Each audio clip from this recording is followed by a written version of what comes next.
बांग्लादेश के बाद एक बार फिर से पाकिस्तान टूटेगा। जनता मोदी से मांग रही मदद। पाकिस्तान के इस इलाके से उठने लगी बगावत की आवाज। हो गई तैयारी, यह है पूरा प्लान। वीके सिंह ने वो कौन सी अंदर की बात बताई जिसने खोल दी पीओके की सबसे बड़ी हकीकत। पूरा प्लान तैयार। पाकिस्तान जिस पीओके को अपना बताता है, अब वो बहुत जल्द भारत का अपना होगा। बड़ी बात यह है कि बिना मारधाड़ के ये सारा काम होने वाला है। पीओके में ऐसे हालात बनते जा रहे हैं कि वहां के लोग खुद भारत में मिल जाएंगे। अब आपके जहन में यह सवाल आ रहा होगा कि यह सब कैसे होने वाला है, तो समझिए।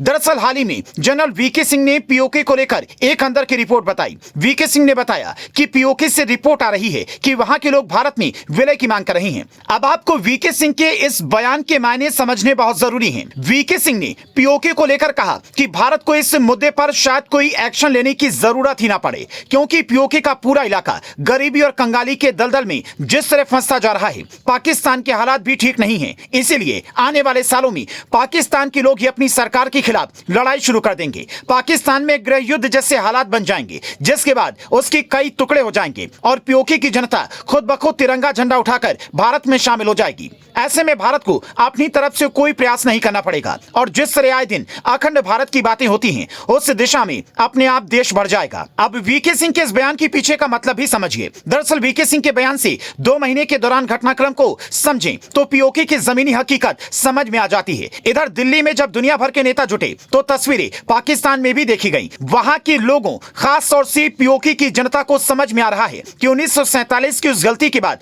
भारत इन 75 वर्षों में चांद पर पहुंच गया और पाकिस्तान के लोगों के हाथ कटोरा आ गया। पीओके से तस्वीर आई जिसमें लोग आजादी के नारे लगाते दिखे। पीओके के लोग साफ तौर पर पाकिस्तान की हुकूमत से बोल रहे हैं कि हम भारत में शामिल हो जाएंगे।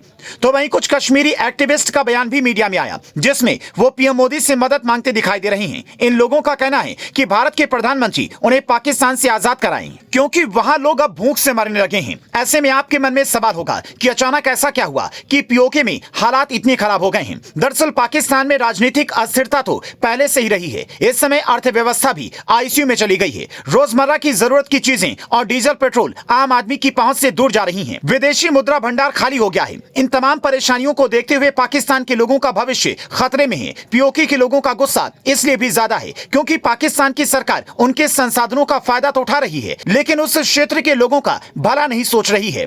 उन्हें केवल उनके बुरे हाल पर छोड़ दिया जा रहा है। ऐसे में पीओके का क्षेत्र एक तरह की गृह युद्ध की तरफ बढ़ता दिखाई दे रहा है। इस क्षेत्र से पाकिस्तान सबसे ज्यादा बिजली बनाता है, फिर भी पीओके की जनता को बिजली का भुगतान सबसे ज्यादा करना पड़ता है। साथ ही इस इलाके के लोगों से टैक्स भी सबसे ज्यादा लिया जा रहा है। पीओके के लोगों की एक नाराजगी ये भी है कि इस इलाके में शिया समुदाय के मुसलमानों की अच्छी खासी तादाद है और पाकिस्तान की सरकार का रुख शियाओं की तरफ सही नहीं रहा है। ऐसे में पाक सरकार ने पिछले कई सालों में पीओके में सुन्नी मुसलमानों को बसाने का काम किया। पाकिस्तान सरकार के इस रुख से स्थानीय जनता में गुस्सा बढ़ा। इन बातों को देखते हुए अब वो दिन दूर नहीं जब पीओके के लोग खुद हथियार उठाएंगे और भारत में आकर मिल जाएंगे। तो आपका इस खबर पर क्या कहना है? क्या आपको लगता है कि पीओके भारत में मिलेगा? तो कमेंट कर जरूर बताएं। इतना ही नहीं, पीओके के एक जाने माने शिया मौलवी के खिलाफ पिछले दिनों एफआईआर की गई। उसके बाद एक बड़ी रैली कर शेख बकीर अल हुसैनी के हजारों समर्थकों ने ऐलान किया कि खुदा की कसम, अगर तुमने हुसैनी को गिरफ्तार करने की कोशिश की तो ना तो हम रहेंगे ना तुम रहोगे। भारत में G20 समिट की कामयाबी को देखकर पाकिस्तान की आम जनता में यह भावना पैदा हो रही है कि उनकी लीडरशिप